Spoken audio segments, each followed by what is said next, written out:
প্রশ্ন খুব সহজ। প্রশ্ন হচ্ছে এই দ্বিচারিতা কেন? প্রশ্ন নাম্বার 1, এই দ্বিচারিতা কেন? ইন্ডির এই দ্বিচারিতা কেন? মানুষকে কতবার কাহাতক বোকা বানানো যায়? দিল্লিতে হম্বিতম্বি আর সংসদে গিয়ে উল্টো সুর কেন? আর প্রশ্ন নাম্বার 2, তা হচ্ছে আদৌ এই আইনের বিরোধিতা করে, প্রশ্নপত্র বানচাল করে কি শিক্ষা ব্যবস্থাকে রিফর্ম করা সম্ভব? পুনর্মূল্যায়ন করা আদৌ সম্ভব? তার এই দুটো প্রশ্ন নিয়ে আজকে আলোচনা শুরু করছি। আমি শুরু করবো, নিঃসন্দেহে বিধায়ক মশাই রয়েছেন এখানে, তার কি উত্তরটা চাইবো যে আপনাদের সেন্ট্রালি পরীক্ষা, তা নিয়ে ভয়ঙ্কর কিছু ছবির সম্মুখ সাক্ষী হলাম আমরা। আমি জানি না যে আপনারা, আপনাদের সংগঠন অন্যান্য রাজ্যে যেখানে পেপার লিক হয় সেখানে আদৌ গিয়ে পৌঁছতে পারে কিনা, বিক্ষোভ দেখাতে পারে কিনা, বা বিক্ষোভ দেখালেও সেখানে এই ধরনের অশ্লীল অঙ্গভঙ্গি করা বা ভিডিও বানানো বা গালিগালাজ দেওয়া কোনো গ্রুপ আপনারা তৈরি করতে পেরেছেন কিনা, যেখানে যারা গিয়ে সেখানকার মুখ্যমন্ত্রী সেই সমস্ত রাজ্যের তাদের মা, দাদু, দিদিমা তুলে অশ্লীল ভাষায় গালিগালাজ দিতে পারবে, যেরকম আমরা দেখলাম দিল্লির যন্তর মন্তরে।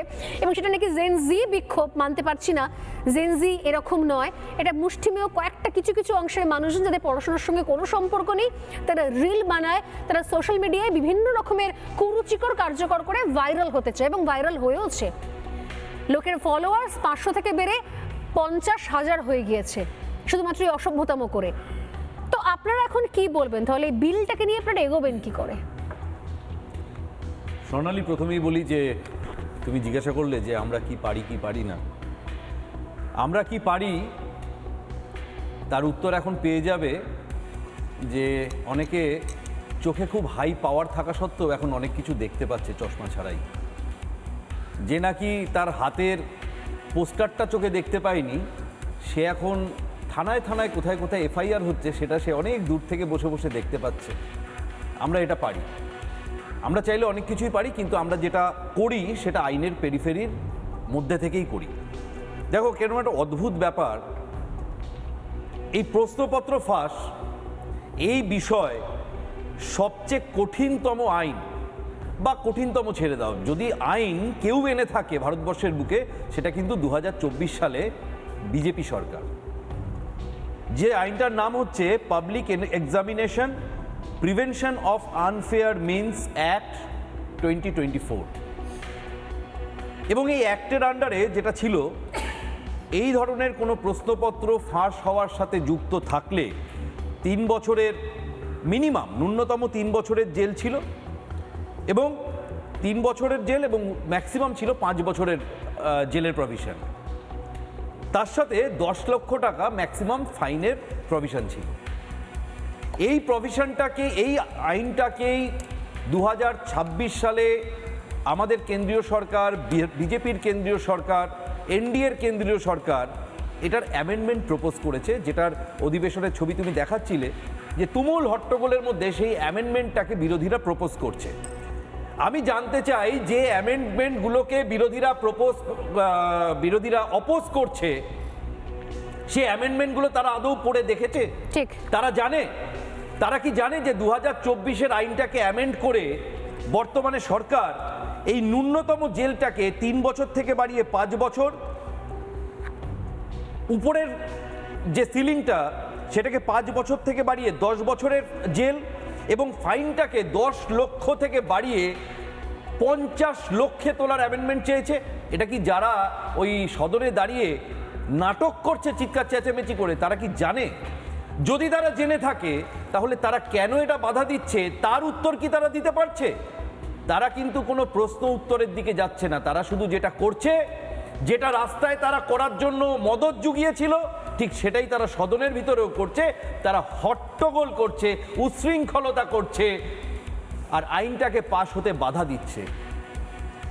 সবচেয়ে বড় কথা হচ্ছে এই যে আইন, এই আইনের এই নতুন অ্যামেন্ডমেন্টটার সবচেয়ে বড় যে দিকটা রয়েছে সেটা হচ্ছে যে অর্গানাইজডভাবে যে এজেন্সিগুলো, আমরা জানি আজকের দিনে সরকারি ক্ষেত্রের সাথে বেসরকারি ক্ষেত্রের প্রত্যেকটা জায়গায় কোলাবোরেশন চলে, এবং এই যে পরীক্ষাগুলো যে সমস্ত এজেন্সিগুলো নেয়, দেখা গেছে বহু ক্ষেত্রে এই এজেন্সিগুলোর বিভিন্ন আধিকারিকদের মধ্যে দিয়ে বা তাদের পার্টিসিপেশনের মধ্যে দিয়ে এই ধরনের দুর্ভাগ্যজনক ঘটনাগুলো ঘটে। সেই জায়গাটাকে টেক কেয়ার করার জন্য স্বর্ণালী এই যে অ্যামেন্ডমেন্টটা রয়েছে, সেখানে ওই কোনো রকম এই ধরনের পরীক্ষা নিচ্ছে এরকম কোনো এজেন্সি অথবা কোনো সরকারি আধিকারিককেও যদি এই ধরনের প্রশ্নপত্র ফাঁসের সাথে কোনোভাবে যুক্ত পাওয়া যায়, তাহলে তার শাস্তির প্রভিশনটা কত করা হয়েছে জানো? 1 কোটি থেকে বাড়িয়ে 5 কোটি টাকা ফাইন।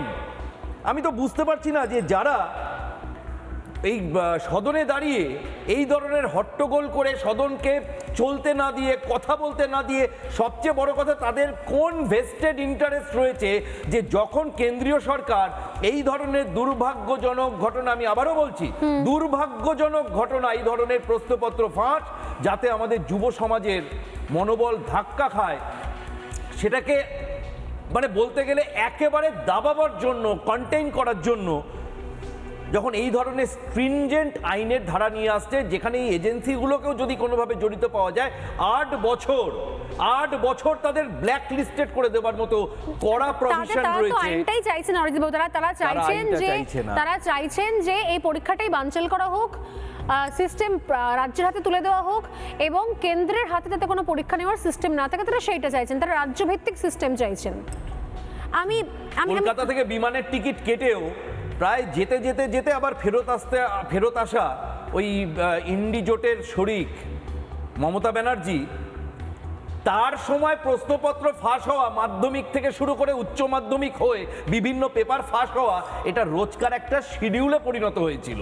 তুমি যদি প্রশ্নপত্র ফাঁসের বিগত তৃণমূল জমানার কেচ্ছা দেখো, মনে হবে যে শনি রবি সোম মঙ্গল এরকম ভাবে পয়েন্ট করে শিডিউল করে বোধহয় প্রশ্নপত্র ফাঁস। তৃণমূল জমানার প্রশ্নপত্র ফাঁসের কেচ্ছা দেখে লাভ নেই। তৃণমূল জমানায় তো পড়াশোনাটাই তুলে দেওয়া হয়েছিল, সরাসরি চাকরি থেকে এডুকেশন পুরোটাই বিক্রি করে দেওয়া হয়েছিল। এনিওয়ে, নানা ধরনের কন্টেন্ট দেখার জন্য লাইক করুন, শেয়ার করুন আমাদের ফেসবুক পেজ, সাবস্ক্রাইব করুন আমাদের ইউটিউব চ্যানেল। পাশাপাশি অন্যান্য ব্রেকিং নিউজের জন্য অবশ্যই চোখ রাখুন রিপাবলিক বাংলায়।